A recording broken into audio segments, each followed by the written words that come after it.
4 മണിക്കൂർ മുൻപ് വി.ഡി. സതീശൻ എന്ന കേരളത്തിന്റെ പ്രതിപക്ഷ നേതാവ് കഴിഞ്ഞ ദിവസം താങ്കളുടെ ശ്രദ്ധയിൽപ്പെട്ടിട്ടുണ്ടായിരിക്കുമല്ലോ, മുഖ്യമന്ത്രി ചില ചോദ്യങ്ങൾ പ്രതിപക്ഷത്തോട് ചോദിച്ചിട്ടുണ്ട്. അതിൽ ഈ മുണ്ടക്കൈ ചൂരൽമലയിലെ കോൺഗ്രസിന്റെ ഭവന നിർമ്മാണം അടക്കമുള്ള വിഷയങ്ങൾ ചോദ്യമായി ഉന്നയിച്ചിരുന്നു. അതിന് പ്രതിപക്ഷ നേതാവിന്റെ മറുപടി അദ്ദേഹം ഫേസ്ബുക്കിലൂടെ നൽകി. അതിൽ ഈ മുണ്ടക്കൈ ചൂരൽമലയിലെ കോൺഗ്രസിന്റെ ഭവന നിർമ്മാണവുമായി ബന്ധപ്പെട്ട വിഷയത്തിൽ 4 മണിക്കൂർ മുൻപ് പ്രതിപക്ഷ നേതാവ് കുറിച്ച വരി ഇങ്ങനെയാണ്. അതായത്, വീട് നിർമ്മാണത്തിനായി ഞങ്ങൾ 3 സ്ഥലങ്ങൾ കണ്ടെത്തിയിട്ടുണ്ട്. കോൺഗ്രസ് നിയമപ്രശ്നങ്ങളില്ലാത്ത സ്ഥലം ഏതെന്ന് തീരുമാനിച്ചാൽ ഉടൻ നിർമ്മാണം ആരംഭിക്കും. അതായത് 4 മണിക്കൂർ മുൻപ് വരെ കോൺഗ്രസ് കണ്ടെത്തിയ 3 സ്ഥലങ്ങളിൽ ഏതിലാണ് നിയമപ്രശ്നം ഇല്ലാത്തത് എന്ന് കോൺഗ്രസിന് തീരുമാനിക്കാനായിട്ടില്ല. അങ്ങനെ നിയമപ്രശ്നമില്ലാത്ത സ്ഥലം അന്തിമമായാൽ അവിടെ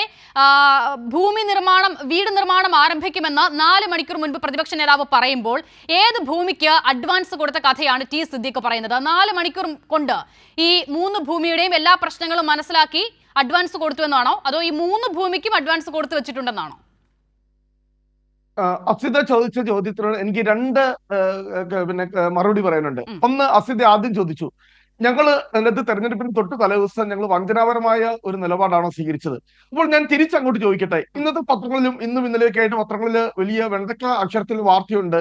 അവിടെ വയനാട് ഈ പറയുന്ന മുണ്ടക്കൈ ചൂരൽമല പ്രദേശങ്ങളില് നിരവധി ആളുകൾ കോൺഗ്രസ് വിട്ട് CPM-ൽ ചേർന്നു, കോൺഗ്രസ് വാഗ്ദാനങ്ങൾ പാലിക്കുന്നതിൽ പരാജയപ്പെട്ടു, അതുകൊണ്ടാണ് CPM-ൽ ചേർന്നത് എന്ന് വലിയ വാർത്തയുണ്ട്. പക്ഷെ ഇന്ന് ആ ചേർന്ന ആളുകൾ തന്നെ അവരുടെ പ്രസ്താവന തോന്നുന്നു. അവരെന്താ പറഞ്ഞത്? ഞങ്ങൾക്ക് വീട് നൽകാം എന്ന് പറഞ്ഞുകൊണ്ട് ഞങ്ങളെ CPM-ന്റെ ഓഫീസിലേക്ക് കൊണ്ടുപോയി. ഞങ്ങൾ ആരും CPM-ൽ ചേർന്നിട്ടില്ല, ഞങ്ങളെ വഞ്ചിക്കുകയാണ് ചെയ്തത്. ഇവിടെ ഈ തെരഞ്ഞെടുപ്പിന് തലേ ദിവസം ഒരു ഇലക്ഷൻ സ്റ്റണ്ട് ഉണ്ടാക്കാൻ വേണ്ടി നിങ്ങൾക്ക് ഇതാ വീടെല്ലാം റെഡി ആയിരിക്കുന്നു, നിങ്ങൾ ചില പത്രങ്ങളിൽ ഒപ്പുവെച്ചാൽ മതി എന്ന് പറഞ്ഞുകൊണ്ട് ഞങ്ങളെ CPM-ന്റെ ഓഫീസിൽ കൊണ്ടുപോയി. അങ്ങനെ ഞങ്ങളെ വഞ്ചിക്കുകയാണ് CPM ചെയ്തത് എന്ന് പറഞ്ഞിട്ടുണ്ട്. അപ്പോൾ ഇവിടെ ടി സിദ്ദിഖ് വഞ്ചിച്ചു എന്ന് ഇവിടെ പറയുമ്പോൾ ഈ യാഥാർത്ഥ്യം ഞാൻ ആ പ്രതികരണത്തിലേക്ക് അടക്കം വരും. പ്രൊഫസർ ഇന്നത് കൈരളി വളരെ കാര്യമായിട്ട് ഞാൻ പോകുകയില്ല. കാരണം താങ്കൾ ഇപ്പോൾ പറഞ്ഞത് തെറ്റിദ്ധരിപ്പിക്കുന്ന പ്രസ്താവനയാണ്. ഒരുപാട് ആളുകൾ കാണുകയാണല്ലോ. ഇന്ന് കൈരളി വളരെ വിപുലമായി തന്നെ ആ നടപടിക്രമങ്ങൾ ഒന്നാകെ കവർ ചെയ്തിരുന്നു. അതിൽ ആളുകൾ ഇപ്പോൾ താങ്കൾ പറഞ്ഞ ജനങ്ങളുടെ പ്രതികരണം ഞങ്ങളുടെ പക്കലുണ്ട്. അല്പസമയത്തിനകം ഞാനത് കേൾപ്പിക്കാം. അപ്പോൾ അതിലേക്ക് വരാം. എന്റെ ചോദ്യം, ടി സിദ്ദീഖ് അഡ്വാൻസ് കൊടുത്തു എന്ന് പറയുന്ന ഭൂമി ഏതാണ്? പ്രതിപക്ഷ നേതാവ് എന്ന വി.ഡി. സതീശൻ എന്ന കേരളത്തിന്റെ പ്രതിപക്ഷ നേതാവ് ഇപ്പോഴും 4 മണിക്കൂർ മുൻപും പറഞ്ഞത് 3 ഭൂമി കണ്ടെത്തിയിട്ടുണ്ട്, അതിൽ നിയമപ്രശ്നങ്ങൾ ഇല്ലാത്തത് ഏതാണെന്ന് മനസ്സിലായാൽ നിർമ്മാണം ആരംഭിക്കുമെന്ന്. അപ്പോൾ ഏതാണ് ടി സിദ്ദീഖ് അഡ്വാൻസ് കൊടുത്ത ഭൂമി? ബഹുമാനപ്പെട്ട പ്രതിപക്ഷ നേതാവിന്റെ ഫേസ്ബുക്കിന്റെ ചില കാര്യങ്ങൾ മാത്രം, ഫേസ്ബുക്ക് പരാമർശത്തിന്റെ ചില കാര്യങ്ങൾ മാത്രമാണ് അസിത പറയുന്നത്. അതിനകത്ത് ഫുൾ ടെക്സ്റ്റ് വായിച്ചു കഴിഞ്ഞാൽ എന്താ കൃത്യമായി പറയുന്നത്? KPCC പറഞ്ഞത്, കോൺഗ്രസ് പാർട്ടി പറഞ്ഞത്, സർക്കാർ ഭൂമി ഐഡന്റിഫൈ ചെയ്ത് നൽകാൻ ഞങ്ങൾ വീട് പണിയുന്നത് നൽകും. പക്ഷെ സർക്കാരിന്റെ ഭാഗത്ത് നിന്ന് അങ്ങനെ ഒരു നടപടി ഉണ്ടാകാത്തതിന്റെ അടിസ്ഥാനത്തിൽ ഞങ്ങൾ കോൺഗ്രസ് പാർട്ടി ഇങ്ങനെ 3 സ്ഥലങ്ങൾ കണ്ടെത്തിയിട്ടുണ്ട്.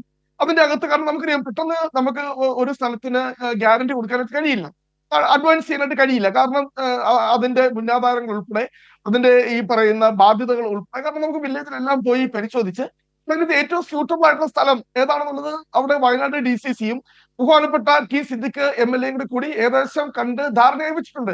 അതിന്റെ വിശദാംശം എന്താണെന്നുള്ളത് വളരെ തന്നെ അടുത്ത ദിവസം തന്നെ അതുമായി ബന്ധപ്പെട്ടുള്ള റിലീസ് ഉണ്ടാവും. അതുമായി ബന്ധപ്പെട്ടുള്ള പ്രസ്താവന വയനാട് DCC-യുടെ ഭാഗത്തുനിന്നും അതിന് ചുമതലയുള്ള ഇതിന്റെ പുനരുദ്ധാരണ പ്രവർത്തനങ്ങൾ, അല്ലെ അവിടുത്തെ പുനരധിവാസ പ്രവർത്തനങ്ങൾ ഞങ്ങൾ പാർട്ടി ചുമതലപ്പെടുത്തിയിരിക്കുന്നത് ഞങ്ങളുടെ ബഹുമാനപ്പെട്ട ശ്രീ ടി സിദ്ദിഖിനാണ്. അദ്ദേഹം അതിന്റെ വിശദാംശം തന്നെ പറയുന്നതായിരിക്കും.